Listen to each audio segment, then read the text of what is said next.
છેલ્લા 24 કલાકમાં કઈ કઈ ઘટનાઓ બની છે, આજના આખા દિવસમાં જેટલા પણ સમાચાર બન્યા છે એ બધા વિશે અમે તમને ટૂંકમાં જણાવી દઈશું. અને એ માટે તમારે આ વિડીયો આખો જોઈ લેવાનો છે.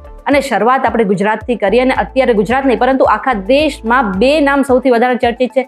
એક તો છે સમય રૈના અને બીજો છે રણબીર અલાહાબાદિયા. હવે જો સમય રૈના વિશે વાત કરીએ તો અમદાવાદ, સુરત અને વડોદરામાં તેના શો આયોજિત થવાના હતા, પરંતુ તેને લઈને અત્યારે ગુજરાત સરકાર એક્શન મોડમાં આવી ગઈ છે અને આ ત્રણેય શો પર કાતર લાગી ગઈ છે. એટલે કે આ જે શો છે એ કેન્સલ થઈ ગયા છે.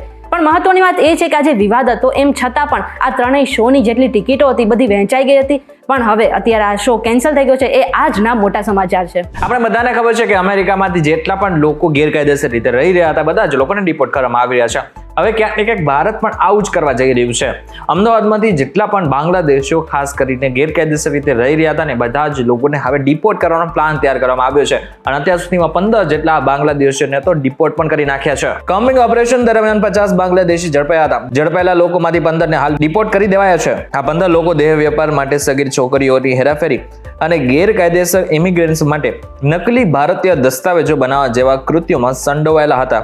અને હજુ પણ આવા લોકો ડિપોર્ટ કરવામાં આવે તેવી પૂરેપૂરી શક્યતાઓ છે. સ્થાનિક સ્વરાજ્યની ચૂંટણીમાં તમારે જેટલો પ્રચાર કરવો હોય એટલો કરો, પરંતુ આ માટે સરકારી વાહનોનો તો ઉપયોગ ના કરો. હવે આવો જ કંઈક કિસ્સો ધોરાજીમાંથી સામે આવ્યો છે. ધોરાજીમાં નગરપાલિકાની ચૂંટણી માટે ભાજપના પ્રચાર માટે ગોંડલ નગરપાલિકાના વાહનનો ઉપયોગ કર્યો હતો તેવો કિસ્સો સામે આવ્યો છે. જો કે આ બાબતે શહેરના ભાજપ પ્રમુખ ઉપેન્દ્રસિંહ ચુડાસમાએ કહ્યું કે કાર પ્રચારમાં નહીં પરંતુ ત્યાં દીકરીની સગાઈ નક્કી કરેલી હતી એટલા માટે ગઈ હતી. અને આ બાબતે ગોંડલ નગરપાલિકાના પ્રમુખ અશ્વિની રૈયાણીનો વિડીયો પણ સામે આવ્યો છે. તેમણે કહ્યું કે બાલાશ્રમની એક દીકરીના લગ્ન ધોરાજીમાં નક્કી કરેલ હતા એટલા માટે ત્યાં કાર મોકલવામાં આવી હતી. પરંતુ આ વિડીયો જ્યારે સામે આવ્યો ત્યારે કારના ડ્રાઈવર અને કાર્યકરોને પ્રશ્ન પૂછવામાં આવ્યા હતા કે પ્રચાર માટે સરકારી વાહનોનો ઉપયોગ શા માટે કરવામાં આવે છે. એ સમયે તેઓએ ઉડાવ જવાબ પણ આપ્યા હતા. આ બાબતે તમે શું વિચારો છો કમેન્ટ કરીને જણાવી દેજો. ગુજરાતમાં નર્સિંગ પરીક્ષામાં જે વિવાદ થયો આપણે બધાને ખબર છે કે કેવી રીતે આન્સર કીમાં એક સરખા જ પેટર્ન દર્શાવવામાં આવી હતી. પરંતુ હવે ક્યાંક ને ક્યાંક આને જ લઈને જીટીયુએ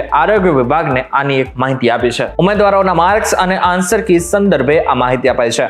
આન્સર કીમાં જવાબની પેટર્ન ફોલો કરનાર ઉમેદવારોની વિગત પણ સોંપવામાં આવી છે. પેપર સેટર દ્વારા તૈયાર કરેલા પેપર સ્ટાઇલની પણ વિગતો સોંપાઈ છે. અને આ બાદ આરોગ્ય વિભાગ નક્કી કરશે કે આ જે પરીક્ષા લેવાય છે એને રદ કરવી કે પછી આગળ વધારવી. ટૂંક સમયમાં જ સ્થાનિક સ્વરાજ્યની ચૂંટણી આવશે અને આને લઈને અત્યારે ભાજપ પણ એક્શન મોડમાં આવી ગઈ છે. અને આજે જ વલસાડમાંથી 20 કાર્યકરોને સસ્પેન્ડ પણ કરી દીધા છે. એવું કહેવાઈ રહ્યું છે કે આ જે કાર્યકરો હતા પાર્ટી વિરુદ્ધ કૃત્યો કરી રહ્યા હતા અને આજ માટે તેમને 6 વર્ષ સુધી સસ્પેન્ડ કરી દેવામાં આવ્યા છે.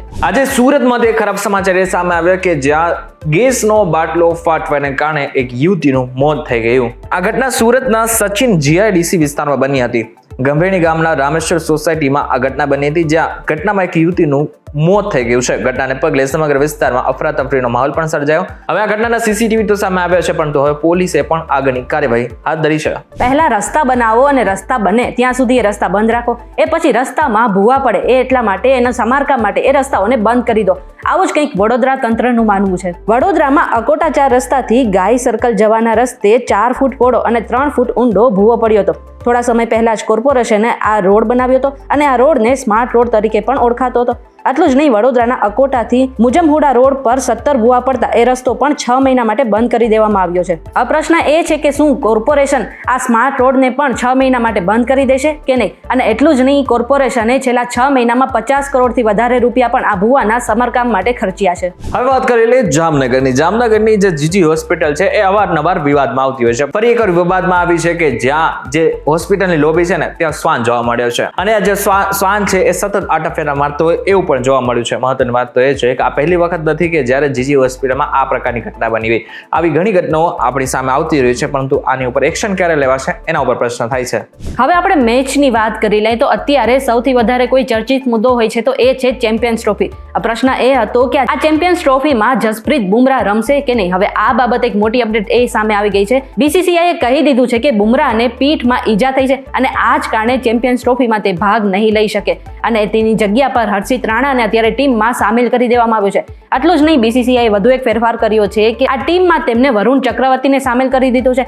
એટલે કે યશસ્વી જયસ્વાલ હવે ચેમ્પિયન્સ ટ્રોફીમાં રિઝર્વ ખેલાડી તરીકે રમશે. મફત રેવડી આ નામ તમે ઇલેક્શન વખતે ઘણી વખત સાંભળી લેતા હોય છે પરંતુ આ શબ્દને કારણે સુપ્રીમ કોર્ટ લાલ ગુમ થઈ ગયું છે. અને એમણે કહ્યું છે કે તમારી મફતની રેવડીને કારણે લોકો કામ નથી કરતા. બુધવારે શહેરી વિસ્તારોમાં બેઘર થયેલા લોકો સંબંધિત કેસની સુનાવણી દરમિયાન કોર્ટે આકરી ટિપ્પણી કરી હતી. હાલમાં મામલાની સુનાવણી 6 અઠવાડિયા માટે મુલતવી રાખવામાં આવી છે. મહત્વની વાત એ છે કે કોર્ટે એમ પણ કીધું છે કે તમે મફતની વસ્તુ આપો છો, એના જ કારણે હવે આગળના સમયમાં લોકો કામ કરવા માટે તૈયાર નથી અને લોકો આળસુ બની રહ્યા છે. ત્યારે આ બાબતને લઈને તમે શું વિચારી રહ્યા છો અમને જરા કોમેન્ટ કરીને ચોક્કસ કહેજો. વિડીયો થકી જો તમને કોઈ ઇન્ફોર્મેશન મળી હોય તો વિડીયોને લાઈક અને શેર જરૂરથી કરજો તથા આવા જ ઇન્ફોર્મેટિવ વિડીયોઝ માટે VTV Gujarati.com સાથે જોડાયેલા રહેજો.